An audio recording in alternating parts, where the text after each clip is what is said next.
Ayan, nakikita nyo, ayan, no, bulok. Bali, pinaubra lang, ayan. Yung mga gawa niya. Bali, aayusin natin lahat yan.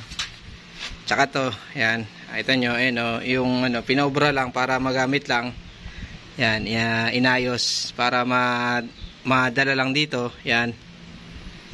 Ayan, bali, ayusin natin yan. Babalik ulit natin sa dating itsura yung chassis na yan. Kasi, kasabi mong may kaha yan, kailangan, pagka ginawa natin yan, parang balik ulit sa itsura, stock, para maganda naman tingnan. Zombie Apocalypse.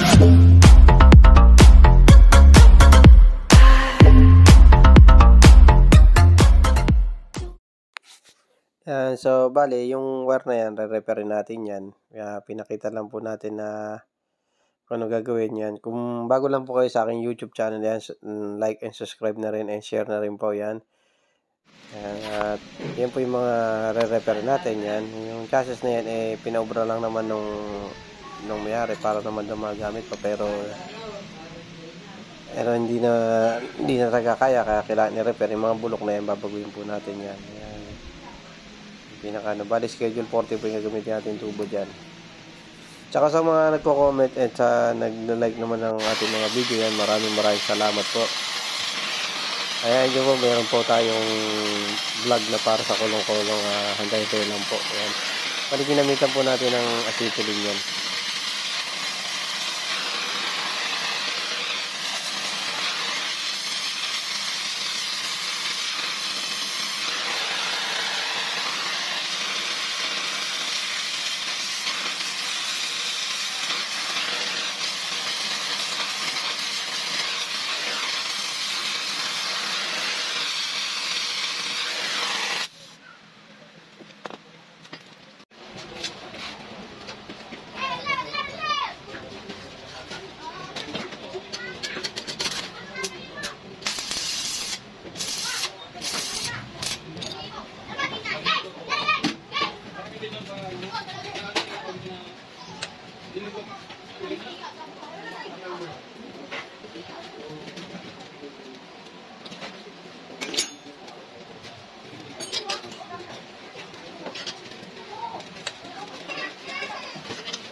So, bali nilagyan po natin siya ng mga braces para hindi po madisforma yung ating pinaka-chassis. Bali naka-align na po yan bago po natin lagyan ng mga braces yan. Yan.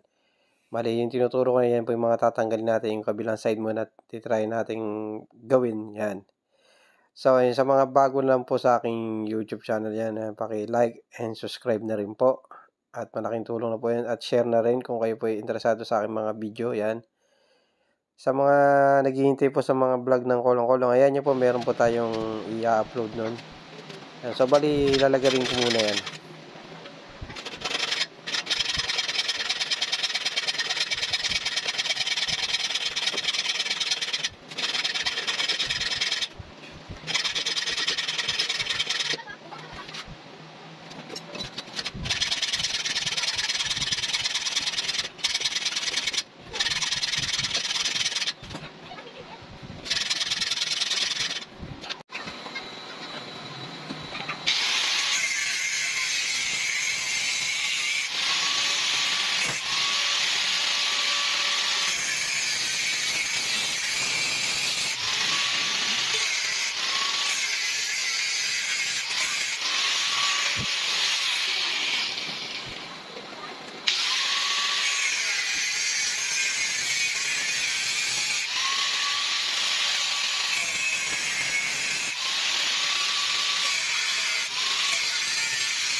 Yan. So, bale, yan po yung mga binaklas natin na bulok. Yan. Hindi na po kasi ubra talaga na paubrahin yan.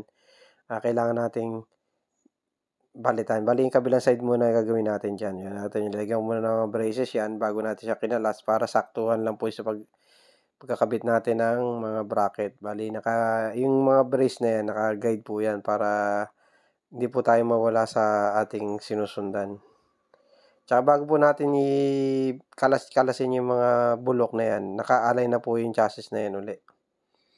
Yan, ganyan po technique natin. Yan. So, bali yan. Ito na yung So, yan, isang yung side. pinagbaklasan. Pinagbaklasan natin kasi inano ko na. Yan, yung mga Maganda bulok, naman. Wala grabe nagpapatugtog yung yan. Pero ang Nakita nyo kapal ito yung po bulok. talaga ng chassis Galing dito. yan. Kahit di po siya bulok. Schedule Yan. 20 lang. Ito yan. Nilinis natin. Nakita nyo, Bali, naka-jig tayo. Yan. ipapalit natin Jig yan ang po, ginagamit schedule natin ng 40 jig. na Tapos kapal. Yan, turnbuckle. binayusan natin. Tapos ginamitan natin ng turnbuckle yung nasa ibabaw. Yan, Kasi ito yung isang na-repair natin. Yan. Nasa yung natin kabila, yan. Yan, sinabit na natin Yan, okay yung kabila para sa susunod. Nakita nyo, naman, naka-jig minsan na tayo. makakabit Yan. natin. Yung mga So, ito kinabit po yung natin na yan, mga pinaka-isa. brace po yan para po hindi tayo Nakakabit maligaw. natin ito sa kabila. Ito naman isang hawak-hawak ko. Ito naman kakabit natin sa kabila. Bali, ang sukat po niyan ay 1/4 yung tubong ginamit natin. Tapos sinantap up na rin po natin yung para mas okay po siya. Kabilang po yan, hahantapan natin yun.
So, yan. Ito na bali. Nagawa na natin yung pinaka-chassis niya.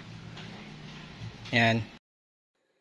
Yan, so bali nag-voicemail uli po tayo kasi gawa nung may nagpatugtog po ng ating kapitbahay, makaka-copyright po tayo. Yan. Yan po yung chassis na na-repair natin na ginamitan po natin ng pinaka-jig yan, tapos ginamitan din natin ng pinaka-padron para hindi po tayo maligaw. Yan. So yan, nakita nyo naman po, maayos na maayos naman po yung pagkaka-repair natin. Ay balik naman natin kahit paano sa dating original na itsura kaysa naman po kanina, yung pinakita ko mga pinagtanggalan. Yan. At yan na po yung pinaka natin. Tapos bali mamaya po pipinturahan na lang natin yan. Bali ito yung hinantapan natin yan. Tinetesting po natin. Ginamitan po natin ng handtap yan. Sa mga gusto po magpa-repair ng chassis, just PM na lang po. Kaya message nyo sa Facebook. Ay sa YouTube o kaya sa Facebook. Yan. Yan na po. Okay na po yung kabilaan. Bali ang kapal ng original chassis, schedule 20. Pero yung kinabit natin ngayon, schedule 40 na yung pinalit natin na kapal. Yan, tapos lagyan natin ng mga braces yan. Tsaka po yung mga harness yan, baklas po lahat yan. Yung computer box, lahat po baklas natin. Bali yung wiring na yan, papaayos pa natin yan. Bali po nasunog po kasi yan eh. Yan. Ito yung mga pinagbaklasan yan. Nakita nyo, grabe yung pagkabulok niya. Sa nakikita nyo naman. Pero naibalik naman po natin sa dati. Yan. Kaya yan po kasi hindi na po pwedeng repair na kasi sobrang lala na po nung pinakabulok niya. So, yan. Dito na po tayo sa susunod na bali maya-maya po yan. Pipintura natin. Heto na. So, chassis. May limas mo. Parang makita sa video na limas mo. Chassis. Bakal. Yan ah. Yan. Ito ba? Chassis pa yung sunod. Yan. Okay.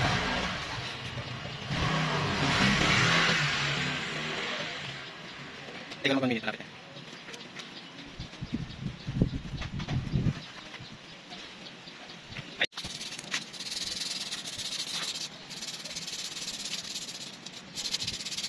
So, ipalito yung bakal, ganyan mo lang. Basta pakita yung, sanay mas masama konti. Yan, mas mo lang. So, ano mo kung nalagyan?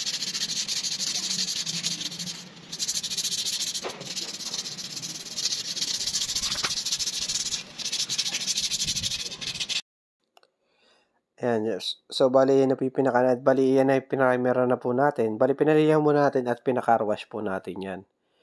Bali, pinaliha, tapos car wash po para po maganda po yung kapit ng pintura natin. Para matagal po yung mga alat-alat na nakakapit sa pinaka-chassis yan. Bali, nabulok po yan alat po. Ito rin po yung pinaka-finish product natin. Yan, no? Kulay itim po yan na naka-top coat na po. Tuyo na po bali yung pintura na yan. Kasi makinang lang po kasi po maayos naman po yung natin. Ayan, ginamit po natin dyan Pilox pero po naka-top coat naman po siya. Ayan, kaya medyo matibay na rin po yan yung pintura natin dyan.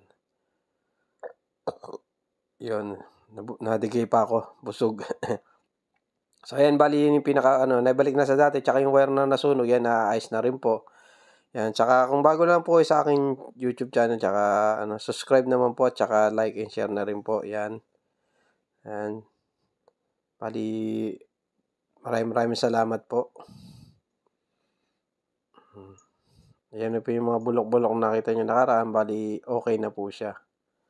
Naibalik na po natin sa dati. Yan, so, yan, kabila, yan yung mga nilagyan natin ng mga brace. Yan, bali, ito na susunod. Siya, i-assemble muna.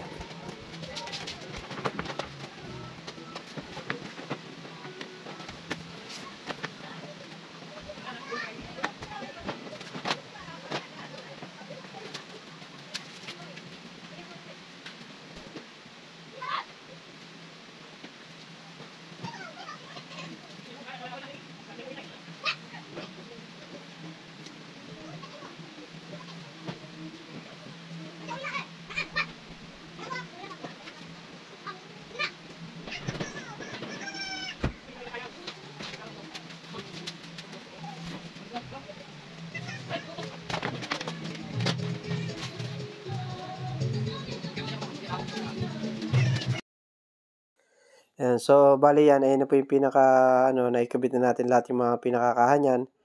At nakikita nyo na po yan, wala na po siyang mga kasi yun po importante, yung fitting nung kahan natin. Diyan po yung wala pong kwenta ang pagre-repair ng chassis kung hindi naman po fitting yung pinakakahan natin.